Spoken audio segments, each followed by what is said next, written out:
Okay, let us see physical hazards, which are physical hazards means problems caused by such things as noise, temperature extremes, ionizing radiations, non-ionizing radiations, and pressure extremes are belongs to the physical hazards or stresses. It is important that the employer, supervisor, and those responsible for safety and health be alert to these hazards because of the possible immediate or cumulative effects on the health of employees.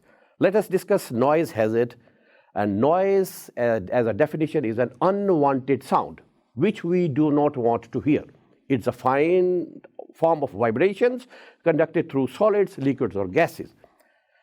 And what are the areas like psychological effects, interference with the speech communication, that affects, as a consequence, interference with job performance and the safety. Then there are some physiological effects, noise-induced hearing loss or oral pain when the exposure is severe. Noise is not a new hazard, as we know. Indeed, noise-induced hearing loss was observed centuries ago in 1700. An Italian physician, Bernardino Ramazzini, who is regarded as father of occupational medicine, in his famous book, he wrote in his book named Diseases of Workers that he described how workers who hammer copper when their ears so injured by that perpetual din that workers of this class become hard of hearing. And if they grow old at this work, completely they are deaf. Regarding noise, there are three different internationally standardized characteristics called weightings networks, A, B, and C. So A network was designed to approximate the equal loudness curves at low sound pressure levels. B network was designed for medium sound pressure levels, and the C network was designed for high noise levels. The A-weighted sound level pressure has become popular in the assessment of the overall noise hazards because it is thought to provide a rating of industrial broadband noises that indicates the injurious effects such noise has on human hearing. The unit of noise is dBA, decibel A. dB stands for decibel. In most of the countries, the recommended or permissible level of noise is 85 dBA. There are three general types or classes of noise.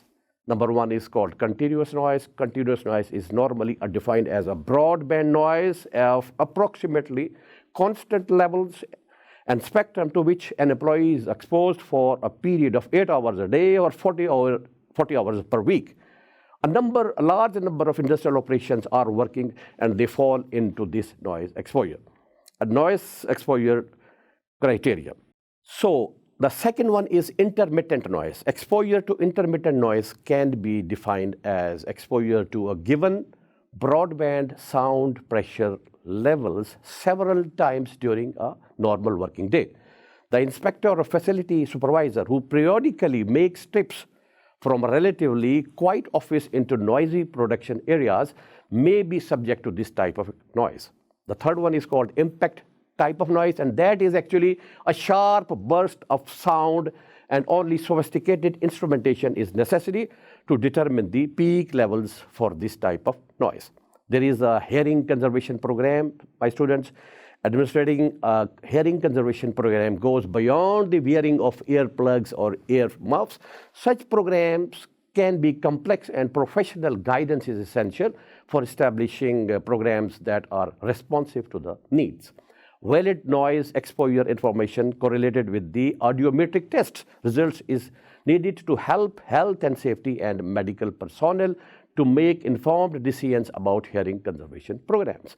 Here you can see a photograph of an audiometer and an audiogram generated by this audiometric test of both ears. The effectiveness of hearing conservation program really depends on the cooperation of the employer, Malik, employees, workers, and others concerned. Management's responsibility in such a program includes noise measurements, initiation of noise control measures, provision of hearing protection equipment, audiometric testings of their employees to measure their hearing levels, meaning thresholds, and information and training programs for the employees. The employees' responsibility is to properly use the protective equipment provided to them by the management and to observe any rules or regulations on the use of the equipment in order to minimize noise exposures.